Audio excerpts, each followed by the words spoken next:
So welcome everyone to this Risk Centre webinar. We're very excited that Dr. Birgit Larsson has accepted our invitation to join us in Oxford today. And thank you all for joining us in person in the Department of Education and also the large and growing presence online. The Risk Centre is based in the Department of Education at the University of Oxford. We produce research and evidence that enables practitioners, policymakers, and the research community to understand and to improve children's social care and education. Our priority themes include life trajectories and outcomes, relational approaches, system change, and care stability. So the Risk Centre webinar series for this Michaelmas term focuses particularly on the theme of stability for children and young people in the care system. There will be a 30 to 40-minute presentation followed by Q&A, so I'll ask you to keep your questions for the Q&A session.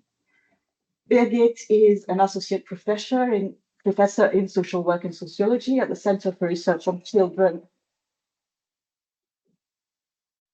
Apologies, that was due. So Birgit is an associate professor in social work and sociology at the Centre for Research on Children and Families. That's based in the School of Social Work at the University of East Anglia.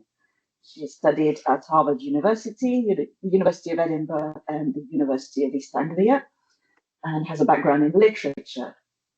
Prior to UEA, she was a mediator and facilitator, and she has worked in school and criminal court mediation programs in Brooklyn, in the state of New York. She's a mixed methods researcher working with large-scale national level data sets and in-depth qualitative methods such as narrative research and some literature background coming in handy.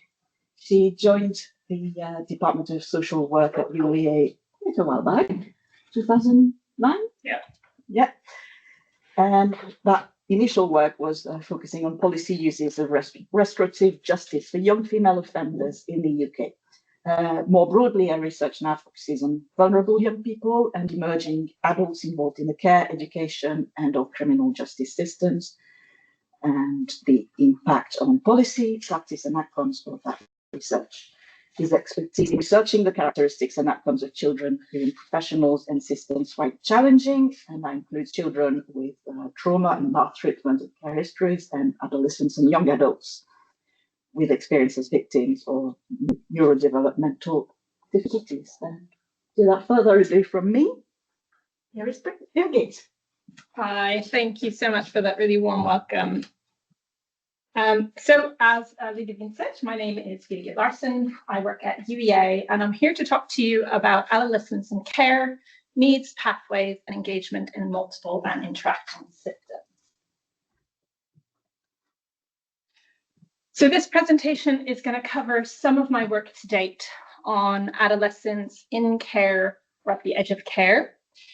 And I'm going to focus on two groups of adolescents who I find particularly compelling at the moment, both in terms of policy, practice, and research and future research directions. And those are adolescents who are returning home from the care system and adolescents who appear in multiple systems, in particular also the criminal justice system or in police data. So I'm then going to cover one of these multi-agency interventions that is advocated for in terms of supporting some of these adolescents and ending with recommendations. And the theme across this work is going to be the themes of kind of visibility and invisibility. So where is it that these adolescents are still invisible to us in terms of practice and also in the data? So there are several reasons why I think adolescence at the moment is something really important for us to think about in practice, policy, and research. And one of those reasons is that they are the fastest growing population in care. So some are aging into adolescence while in the care system, and others are entering care for the first time in adolescence. So the number of adolescents who have entered care as adolescents has more than doubled from 2011-12 to 2019-20.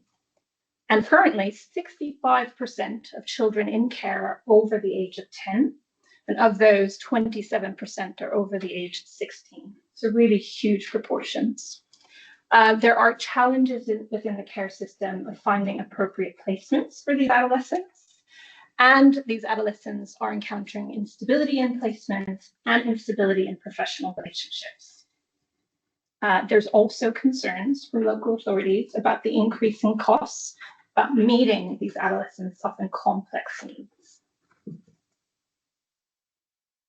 So we hear that term a lot, complex needs at the moment. And so some variations are complex social needs, complex needs and circumstances. And what the research tells us is that a lot of these adolescents come from family challenges, so family backgrounds of deprivation or poverty. They will have experiences of abuse and neglect entering care. They might have individual challenges, such as emotional and behavioral challenges, poor mental health from trauma, and also disabilities, some of which might be hidden. So that's going to be one of our themes that comes up today. There's also growing awareness about concerns within the community. So there's a lot now of more information about the risks of criminal and sexual exploitation. But I've added bullying to that list, again, because I want us to kind of think that through, of how that might be a push-pull factor in some of these behaviors. So adolescents at the moment are very visible because of their numbers and because of their complex needs, but they're also invisible. They are encountering criminalization, but they're also encountering gaps in services. And professionals outside of the care system, or even sometimes in the care system, tend to see maturity rather than need or vulnerability for some of these adolescents. And that is something that's a particular concern as these adolescents age and transfer into adult services. So the need for kind of transitional safeguarding is very important there, past 18, 19 even, because of the maturity gaps that some of these underlying needs will have, and that might be missed in various systems.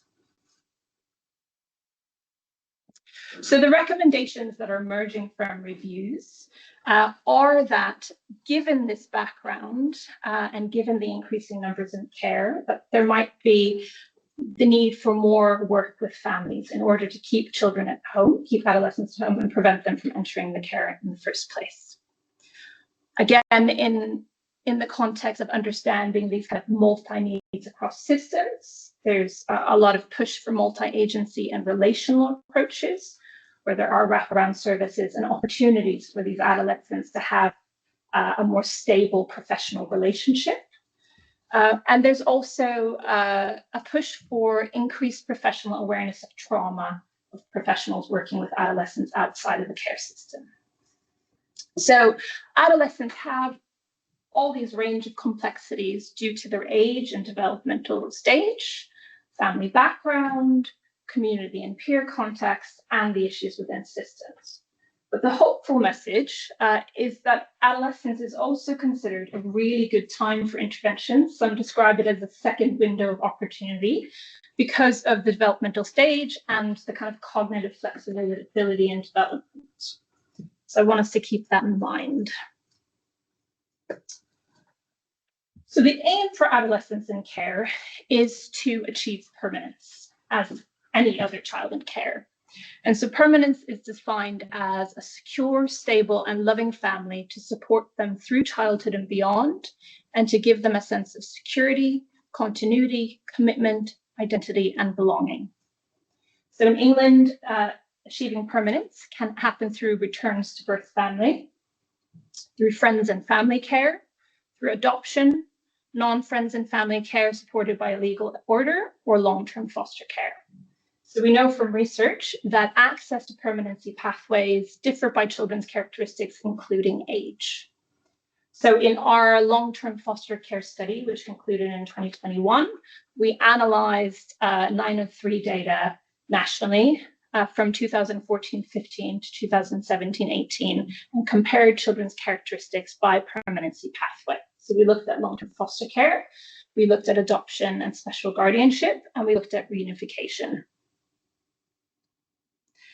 And what we found was that very young children achieve permanence through adoption or special guardianship.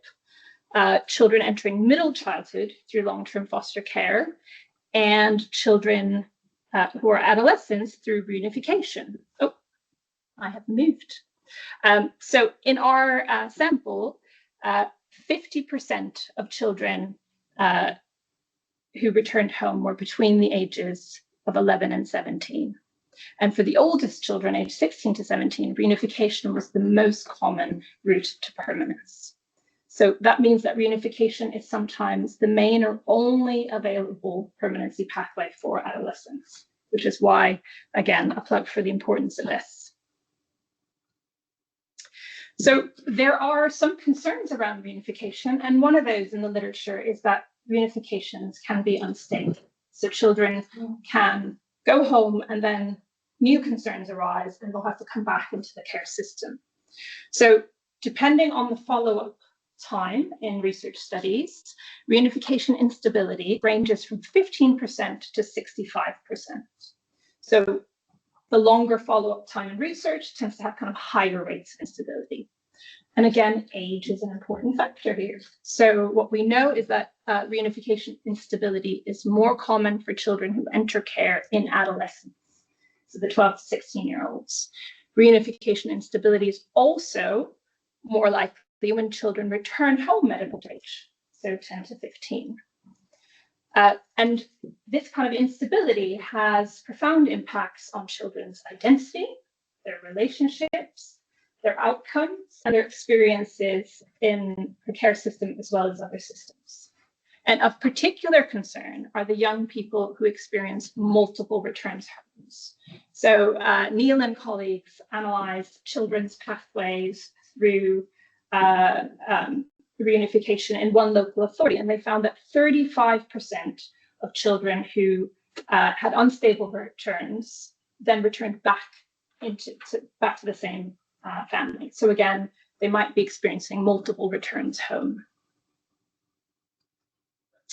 So as part of a study funded by Action for Children and carried out with colleagues in Manchester, we analysed national 903 data and national pupil data from 2009-10 to 2017-18 to explore reunification stability and educational outcomes for adolescents at GCSE level. So in this research, we looked at all three ways that children return home. So one of those ways can be planned. That means that the plan for the child in care is to return home, and there's work carried out in order to prepare for this. Returns can be unplanned. So that means that the child wasn't supposed to return home. They were supposed to spend longer in the care system, but for various reasons, they returned home anyways. And then finally, returning home to someone without parental responsibility. So we included this last group because there's a lot less known about it. So returning home to somebody without parental responsibility can be planned or unplanned. But it involves returning to, could be step parents, it could be partners for older adolescents, and also unaccompanied asylum seekers. So then we looked at children's characteristics, needs, and reunification stability by reunification type. And we found that all reunified children will have various needs and various family contexts that need support. But I'm going to focus on one of these groups, again, the kind of adolescence group. And that's children with unplanned reunifications. So these were the children that entered care at the oldest age. They were the children with the highest SDQ scores, so strengths and difficulties questionnaires. That's how we look at kind of mental health of children in care, with 50% having scores in the clinical range equal to or over 14. They were most likely to be accompanied voluntarily in care under Section 20, and they have the shortest stays in care. So again, short stays sometimes means that there's not enough time to support young people with the difficulties that they might have had. So we had a 2-year follow-up on reunification stability, and we found that, again, reunification stability differed by reunification type, with the highest proportions of instability for young people returning home with unplanned reunification, so 25%.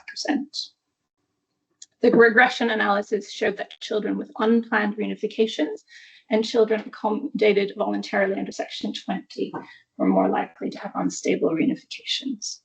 So again, this highlights groups of reunified children who are particularly vulnerable. So that's adolescents, children with social, emotional, and mental health needs, and children with unplanned reunifications.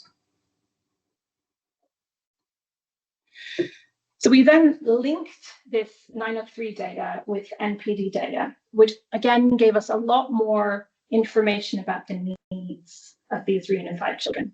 So for example, the national pupil data showed us that children with unplanned reunifications not only had the highest proportion of scores above the clinical range, but also had highest recorded rates of disability and were more likely to be in sort of special schools or pupil referral units. So again, they had needs within the education system too. But one of our kind of most important findings from that project was, of the 7,250 children who returned home over a 3-year period, 2,450 children had taken 5 or more GCSEs, and of those, 17% achieved 5 grades A star to C. So again, this was similar to the proportion of children who remained in the care system, that was 18%, but they did a lot worse than children in the general population who didn't have a care background. That was 55 to 59% children achieved 5 A star to C's in the same year. So, and again, looking at reunification type, children with the worst educational attainment were those with unplanned reunifications. 11% of that group achieved 5 A stars to C. So again, the regression analysis demonstrated that some children's characteristics predicted worse educational attainments, and the factors with the strongest effect size were gender, SDQ again, and type of school. So boys, children with scores in the clinical range equal to or over 14, and children who were attending voluntary special independent schools or pupil referral units. So all this paints the picture that reunified adolescents sitting their GCSEs have needs related to their age and developmental stage of adolescence, disabilities, mental health, a lack of reunification planning, and sometimes family poverty. And all of that will impact their educational attainment.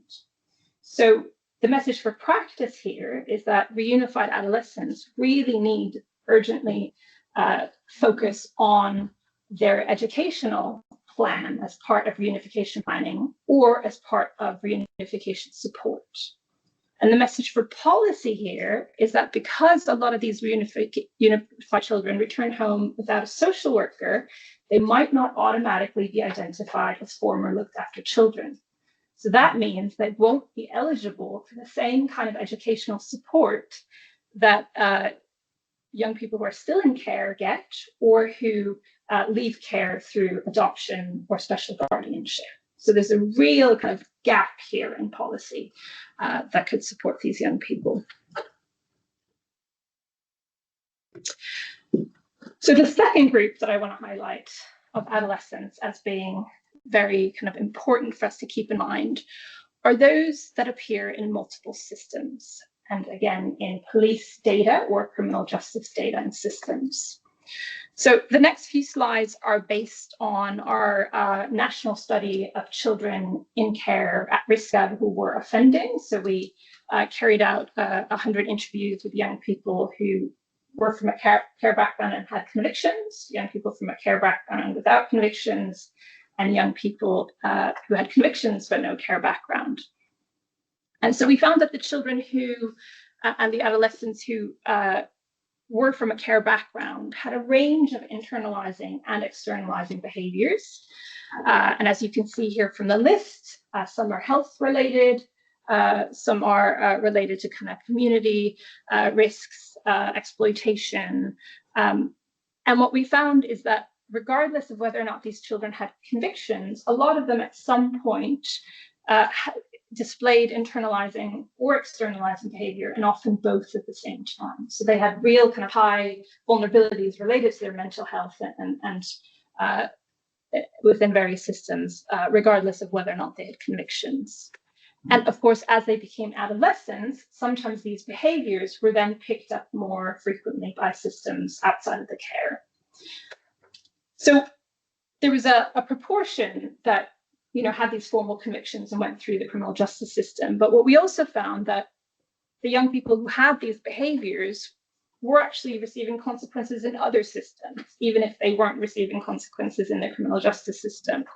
So that can include placement disruption, for example, multiple short-term placements, or then placements in residential care. Other young people were received school exclusions.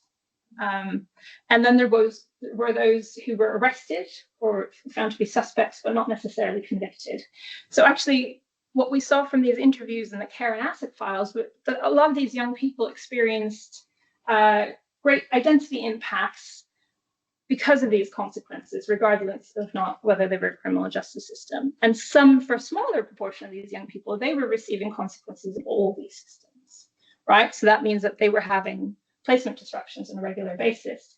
They were excluded from school, and they were being arrested or had criminal justice conviction. So these were the young people with kind of extremely high complex needs related to special education needs, related to risks of exploitation, related to all kinds of substance abuse, to manage their mental health. And the way they talked about themselves was with a really kind of negative internal model. They tended to blame themselves for even entering care at a very early age, for the placement disruptions. One of the young people interviewed said, "I knew nobody would want me." That was the experience of these kind of multiple systems. What we also saw is that when young people are involved in multiple systems, sometimes a consequence in one will lead to a consequence in the another system without the systems necessarily being aware or having that communicated. So one of the things we found was that placement disruption could lead to leaving education during adolescence. Mm-hmm. So we're familiar with placement disruptions or placement moves, leads to sometimes moving schools, and that's a disruption in itself. But here, what was happening was that these adolescents were having sometimes conflicts with their foster carers in adolescence. And sometimes these had been sort of long-term foster care placements. And sometimes that led to a decision that the adolescent was going to leave care early, become independent earlier than planned.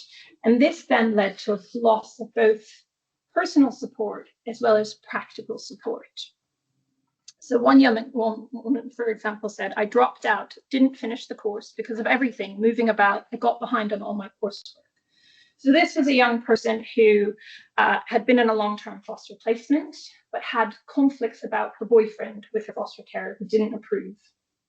And this led to the young person moving out, becoming independent early, and moving in with him. And that led to sort of a break in that relationship. And the young person was then having to kind of manage everything and try to stick in education, but was also dealing with the loss of a really important relationship. And all of that became overwhelming when she left education. We also found that leaving care was a particularly vulnerable time for education. So young people who'd left care were navigating paying rent. They were having to budget sometimes for the first time. They were cooking. They were trying to find a part-time job, and they were trying to keep themselves in education. And again, some of the young people were really trying to, study, and sort of make it to their college courses on time. But they were also sometimes dealing with having to catch up educationally. A lot of these young people had absent periods from education, and so they were still struggling to do that alongside everything else. And that was experienced as really difficult to manage. So another young person who was trying to manage all these things, but was trying to find a part-time job paid decently so that juggling act could be easier. And she said, "It's hard because I haven't got grades. Everyone wants math and I haven't got it." On top of everything else, she was trying to resit these GCSEs. And again, there was this constant risk of when is it too much without this kind of practical as well as relational support.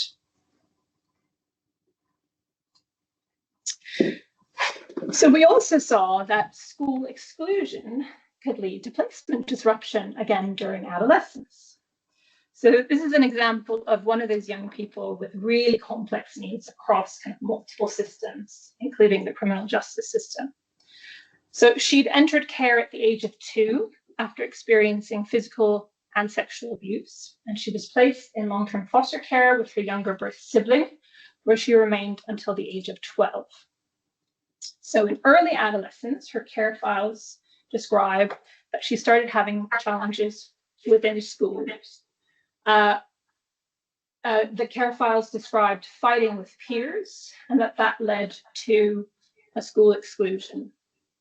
And the care files suggested specifically that this exclusion led to her foster care placement breaking down.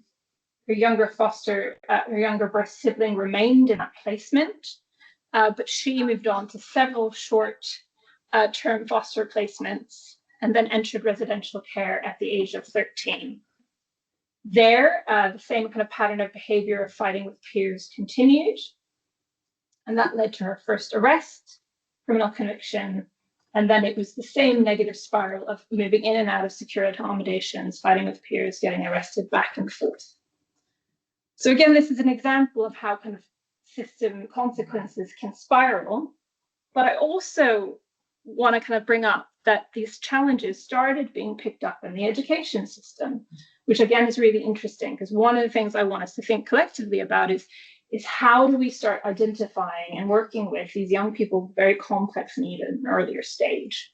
How can we be more proactive rather than reactive?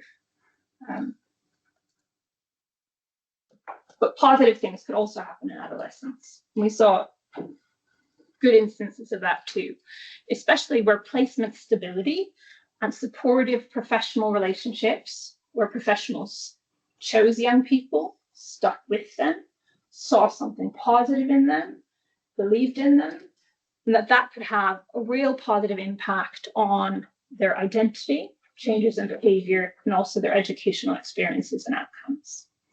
So another young woman, her care files described her as having over 10 short-term placements at a very young age because of having demanding and difficult behavior. She also had school attendance problems, and she was placed in residential care. But in residential care, one of the support workers there offered to become her foster carer. And so age of 11, she entered long-term foster care with this support worker. And when she was interviewed 5 years later, she was still in that placement. She was happy and settled, undertaking her GCSEs, having plans for the future, including within education and the next steps, and spoke a lot about the incredible practical support that this foster placement was providing her.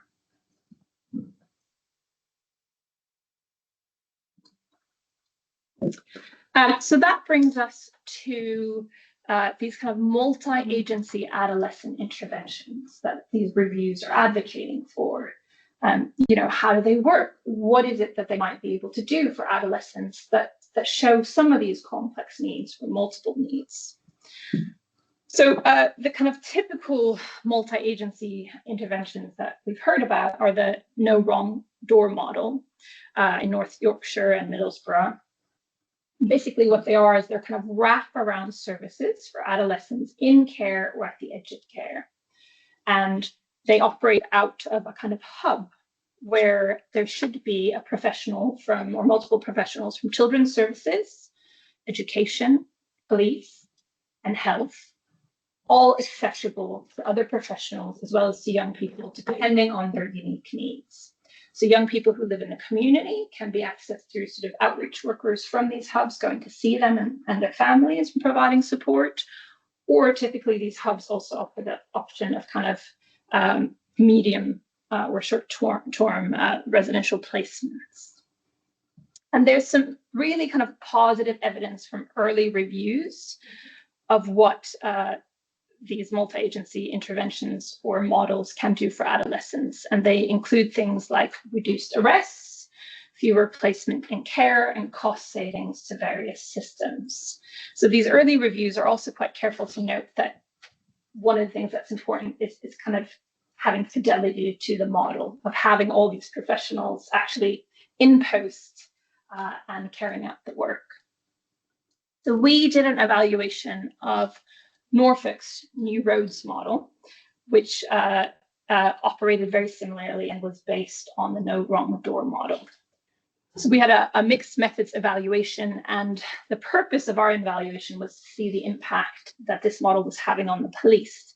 But we interviewed young people and their parents and carers. We interviewed police officers who were attached to service, had focus groups with wider police that might have encountered these young people out and about in various capacities. And we also had focus groups with the other professionals working within the hub.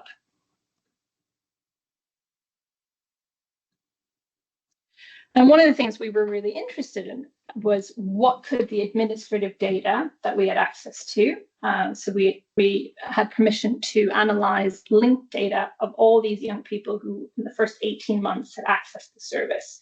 It's a small number, 193, but we were allowed to sort of join in the data share. So we had access to the children's service records if they were available, and police data on these young people. So one of the things that we requested is that we didn't just want the arrest and suspect data. We wanted to know every instant that these young people had come in contact with the police before, during, or after any roads. And so we got victimization data, and we got missing young person data. So we were really excited about this, just in our knowledge that young people with these complexities might appear in police data in different ways. So what we found is that on average, young people had a lot of needs across systems.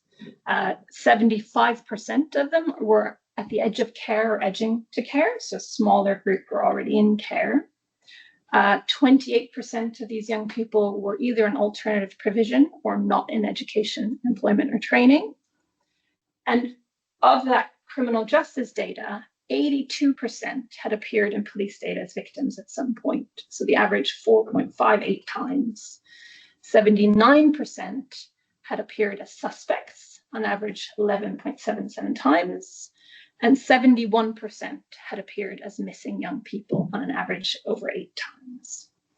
42% of the young people were described as being at some kind of risk of exploitation. And one of the really interesting findings when we interviewed police is that they showed really good awareness of the complexities of these young people's lives who were involved in this service. So one police officer we interviewed said, most of them have witnessed domestic abuse in their early childhood. There's a lot of ADHD and other conditions, autism, things like that. There's a lot of single parent families with, a few siblings, and parents with drugs and alcohol issues. Mental health is a big one. So again, really positive to get this from a police about this kind of overview. What we found really interesting, though, is that in the kind of official data that we were analyzing, only 11% were diagnosed. So again, given waiting lists and things like that, not hugely surprising, but still one of these kind of gaps in knowledge or data potentially. Again, given our knowledge of complexity of young people's lives, we were then interested in seeing how it was, what the common overlaps were of young people appearing in this police data. So, and what we found was the most common overlap of the young people who appeared in police data, which was a high enough proportion of those young people, 108 of them, 56%, had appeared at some point before, during, or after New Roads in all 3 ways. They had appeared as victims, they had appeared as suspects, and they had appeared as missing young people. So one, this is really critical to sort of, show police and partner agencies with the ways that young people have interacted with the police in the past, perhaps before being a suspect or being arrested. And it also shows us that some of these variables, again, might be interesting to explore in how to identify young people and work with them proactively before offending behavior, for example, is entrenched, or they're currently being, exploited or at high risk. For example, going missing, either from school, home, or care, we know in the research literature that that increases the risks of being exploited, either sexually or criminally. So something like the police knowledge of that, and it turns out that the police data is the best source of data in understanding who's going missing. So one, obviously, police data is imperfect because lots of victimization episodes will not be revealed to the police. And we also know from literature around young people's offending behavior that a lot of it goes unnoticed. But because police officers are often in charge of locating missing young people when they are missing, and that's a very kind of costly activity and takes a lot of time, and there's a lot of risk involved, the data source there is quite good. So again, this is an area of research where there are gaps, where there's sort of real promise in understanding this. I want to highlight one form of victimization that does not appear in police data, but is nonetheless very important for adolescents, and that's bullying. So for the young people we interviewed, this was the thing that they wanted to talk about. They wanted to talk about their experiences of bullying. And school in particular, for these young people, was experienced as a very unsafe place. For one young person said, it's school tomorrow, but I'm not looking forward to it because of my bully. I hate her. It reminds me of my old birth life. So we also know from the research literature that sometimes young people who have maltreatment experiences, they're more likely to be bullied in adolescence because of perceived differences. Another young person said, if I went to college, I could potentially be putting myself in a very dangerous situation. So again, bullying was sometimes a reason for being absent from school, it was a driver in missing episodes from school or from placement because of perceived kind of stress of interacting with somebody that was bullying them. And for some young people, it was a driver in offending when young people perceived themselves as finally fighting back against bullies or because they didn't want to get bullied again. And for some young people, it was a way out of education because of the experiences of going there and feeling unsafe. So the police raised this as bullying raised it as an important issue. We didn't even ask them about it, but for them, it was an issue that falls between the cracks. So one police officer said, obviously, the school's policy is that if schools can deal with it, they should be dealing with it. Police should be the last resort. We're finding that more and more parents aren't happy with the school's response to and how they're dealing with things like bullying. And we're not talking about a bit of name calling. We're talking some quite serious things going on in schools. And because of social media, it's bleeding out into home. So the police's take was that bullying was serious, but it wasn't necessarily always a police matter, and that young people and their parents often felt very unsupported when it came to things because of social media. It was sort of increasing and becoming more a very sort of impactful issue. So what we also did was we noticed that within the service, there were about 18 young people that stood out in terms of these police variables we were interested in, of being a victim, being a suspect, or being missing. They were kind of outliers in being responsible for a lot more of these episodes than their peers in the rows. The young people who were outliers, for example, had been missing 10 times as often as the peers who were non-outliers. They'd been suspects 5 times more often, and they'd been victims 3 times as often. Compared to the other peers in E-Roads, they were more likely to be male, to be looked after, to not be in education or training, or an alternative provision, at high risk of exploitation, and using Class B drugs. Interestingly, only 2 of them had a disability diagnosis. So if we look at kind of Nathan Hughes's work about neurodiversity and hidden disabilities or speech and language and communication disorders for young people who are caught up in the criminal justice system, again, this is something we want to think about a little bit. Do we have enough information about these young people that stand out as being very sort of having high complex needs? And the other thing is, of course, once this group comes into a service, they have quite a high range of needs. So again, how can we identify them and work with them at an earlier stage rather than when we're seeing them at this level, which is very positive. But again, if we can start identifying them earlier and working with them, we'll have better outcomes. So we were interested in seeing what impact new roads had on some of these key police variables, so in terms of missing episodes and criminal charges.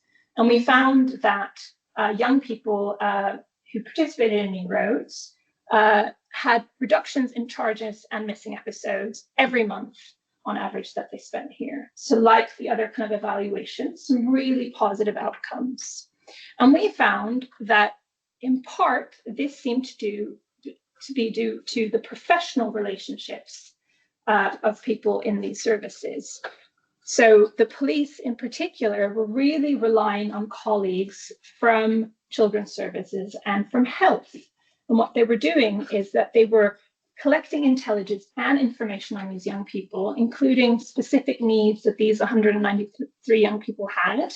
And they were building these profiles. And these profiles were then communicated to any first responder that had to go out and either locate a missing young person or, if they were suspects of something. They in particular named that the speech and language therapists had been really instrumental in their work.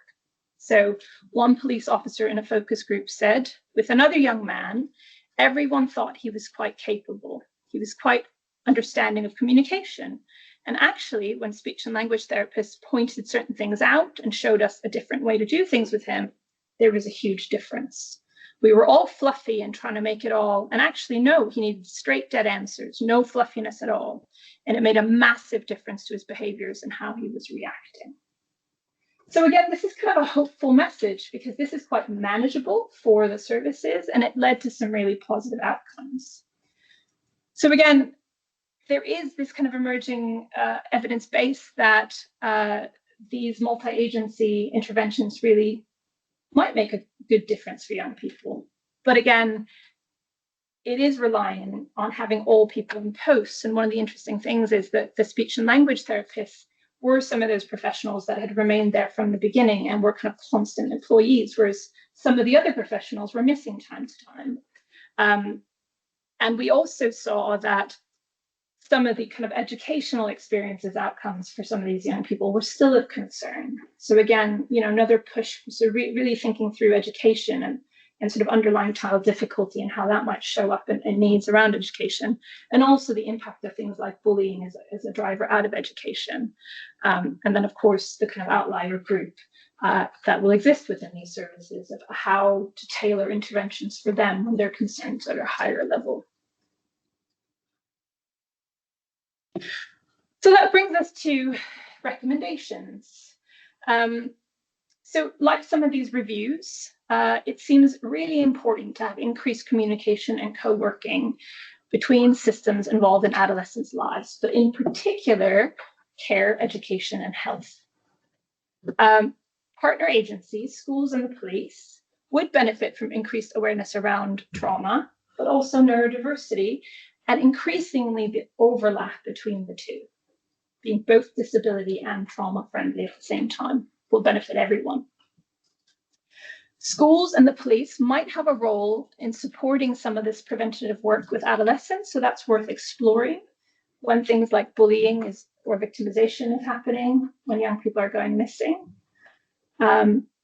There's the need for targeted educational support to help adolescents catch up or advocate for their entry into courses, particularly when things like absenteeism has been an issue, or attendance, or if they've had a social worker in the past. So again, young people who are reunified, this is where we're sort of bringing it back to them.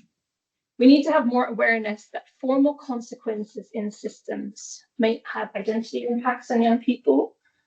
They'll remove protective factors, but also that they might lead to disruptions in other systems. So really being aware of how those disruptions are impacting other disruptions. And then finally, the kind of what we know, the importance of professional relationships, both between professionals, so that they can share valuable information and that it can work on behalf of young people, because that, the new Rose evaluation showed that massively, and also between professionals and adolescents, and that young people feel that they are liked, that they are believed in, and that even if they are encountering risk, that professional sticks with them and works with them through risk over time. That's going to make a massive difference. Thank you.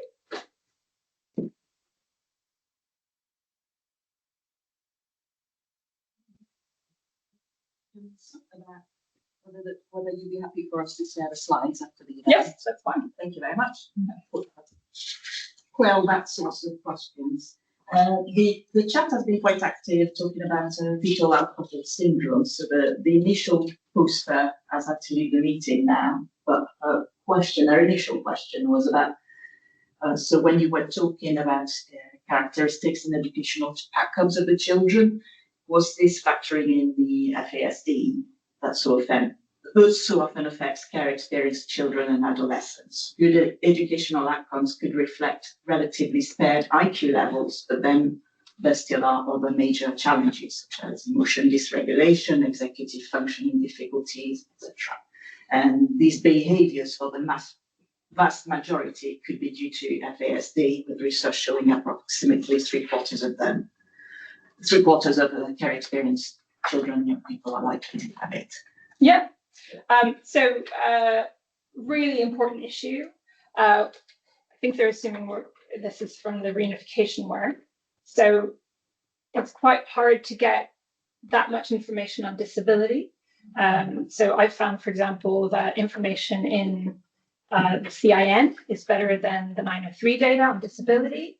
But again, I think these things and disability and diagnoses are often kind of missing. So, like that New Rose example of only 11%. Well, our research and the research that poster commented on suggests that actually, we need more links with kind of health to really understand what kind of disabilities are impacting young people within adolescence. So yeah, I agree, very important, but not something that we could pick up from quantitative analysis at the moment. Excellent. So she has left her details for you, great. If you want to get in touch. Yeah. I'll carry on online for a minute and then open it to the room. We also have a comment about information about rites of passage in the wider community, and healing in the community could also be important. Yes, absolutely. Yeah.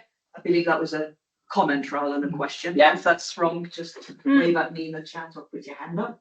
Yeah. No, my background was tended to be in sort of community work, working within communities. So completely agree. And we've always did things in partnership in the communities we've worked in. And huge amounts of positive resources there. They're the ones that know these adolescents, they know the circumstances. So yeah, absolutely. Jonathan Stanley, did you want to ask a particular question? Do you want to read with that? I can read you. Is there the data being presented isn't in the care review that underpins the current children's wellbeing and school skill, and suggests that the legislation should be paused. The presentation is showing the simplification that has been applied to the legislation that being considered in Parliament, in lacking sophistication to understand needs. Its proposals are insufficient. I don't know if you want to. He's on mute now. Jonathan, if you do want to speak to your comment, you're welcome to. Yeah, I'm happy to. Yeah, in scrutinising the work of the care review, multiple and co-occurring needs were largely absent from, and were actually by Josh McAllister saying that they were too difficult to be included. And so we've got a piece of legislation which is quite partial in the way it's looking at things. Okay, working with fostering and others, it seems to be it seems to be supportable. But until we know the level of sophistication or about the young people that you presented to us and other people can present, well, I don't think we should really be going forward with the legislation about higher level and multiple occurring needs. For those people who know the work of the Nuffield Family Justice Observatory, we're showcasing a group of children who have not been considered yet. And until we do, it's really very dangerous for us to be thinking about the way we are being pushed. So did you have a particular question for our speaker today?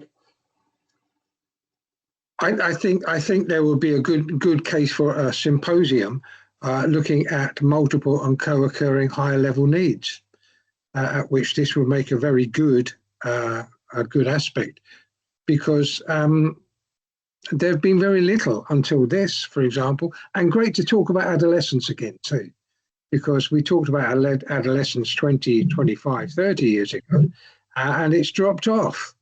Adolescence hasn't, but it's changed. So let's do more of this, and let's get more people, and maybe a whole day of it would be great. Well, thank you. We note your suggestions. Thank you very much. Anyone in the room have any questions?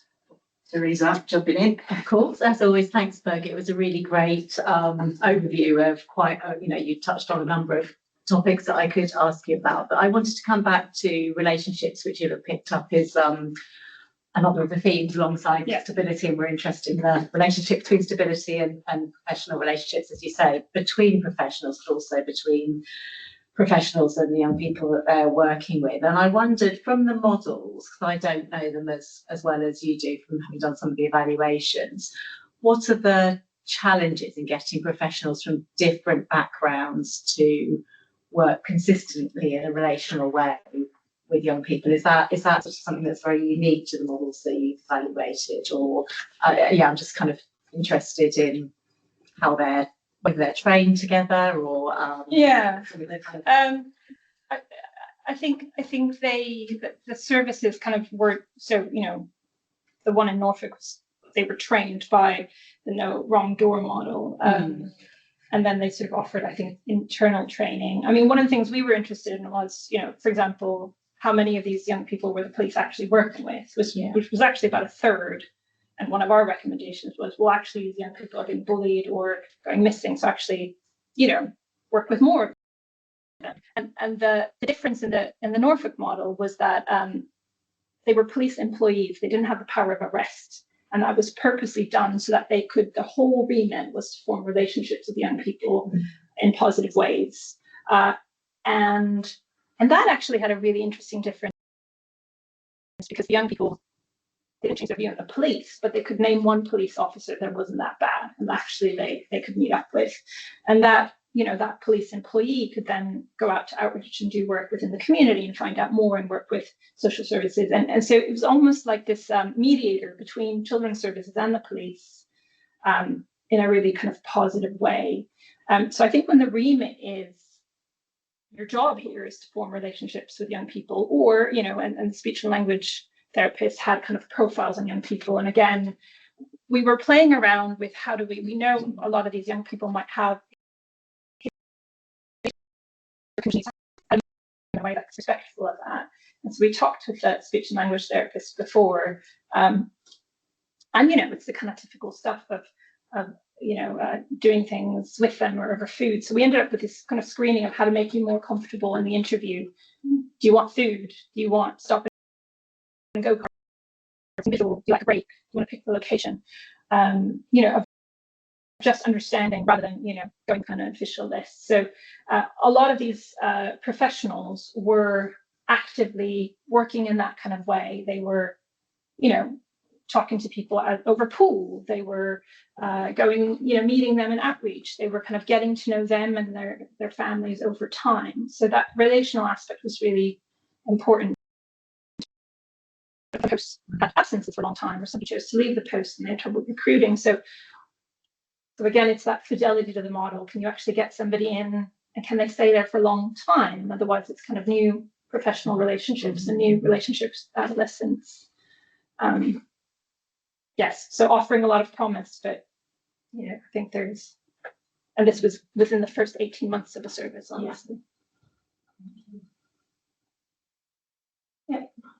Hi, thank you for the great presentation. While I was listening, I kept remembering the student I had in Korea. I was working as an elementary school teacher back in Korea, and she wasn't a foster child or anything, but she was in a multicultural background. Her mom was not from Korea. And I had her as my student when I was a homeroom teacher of the sixth graders. It was during COVID time. And my impression of her was very polite and quiet. She didn't stand up in any way. But a few years later, I heard that she was being exploited and then using drugs, and she eventually got arrested by police. And when I heard the news, I was very shocked and devastated and kept thinking, what could I have done to change this? Maybe like I could have done something more to prevent this. So when you said we could be more proactive than reactive, that really I can resonate with that. And I want to ask if you have any insights or thoughts about how to be proactive rather than reactive. A really good comment, Peggy, for sharing that story. And I think we all have, if we work with young people, we have certain young people that still kind of are, I've got tons, especially from my work in New York, of those young people that you won't kind of shift. So we're actually, we've got a little pot of funding to start looking into this a little bit before. So Ludovine and Vanya and Alice and I are going to start looking at some of these things. I think there's something about the education system where a lot of these challenges will be noted first, right? So really think there's something about, obviously education systems are massively busy, but it could be, just prior to adolescence, sometimes, challenges there and really properly understand what the challenges are. So sometimes, when I've worked, especially when I worked in New York over years, schools are reaction to bullying. You have to understand the context of it could be a need. Education can be a massive protective factor, but for some young people, it is not, right? Sometimes the educational system does not meet their needs. And then it is another unsafe place where they have challenges with peers, and they have challenges with teachers, and they have challenges with learning, and sometimes that kind of need and circumstance isn't understood. So I think there's something about the education system, police too, but it's something I want to investigate a little bit further, especially with these young people that we're seeing with these very high complex needs. How do we find them earlier, and how do we start some of that preventative work before we see them in multiple systems? There can still be positive stories. It's never too late to intervene, and we saw that too. Even these young people that are being exploited, that are offending, sometimes a professional could come into the picture and leave in care that actually believed in them and wasn't listening to all the kind of files and advocated for them to follow a passion or join a course, and that could have a massive impact and change things. So I am a big believer in this kind of window of adolescence for interventions. I'm sorry to come in again, but in relation to that, how far are the different agencies? I think you said in the New Roads that part of what was valuable was sharing intelligence about what's going on for a particularly young person, and some of what might be underlying it. We had a challenge about, could that be fetal alcohol syndrome or other things? But I just wondered, from your experience, how difficult is that? Because obviously that was part of my question about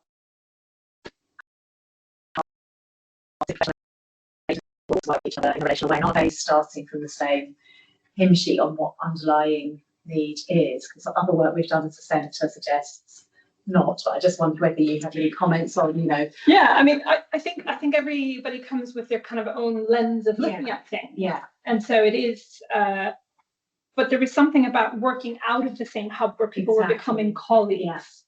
And so it wasn't, calling somebody on the phone or, people being protective of the data or not wanting to break the law. It was sitting in the same building, seeing each other day to day, people pitching in and helping each other with the shared task of supporting these young people that were in the service.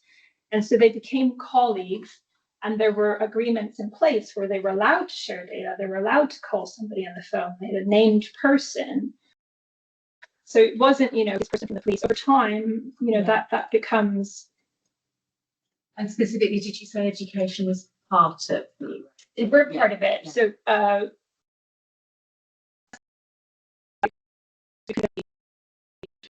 from education. So again, this is something I'd like to sort of explore further in our work moving forward. Let's talk. One last question online is do you know whether other local authorities are considering introducing multi-agency firms or similar systems to the one?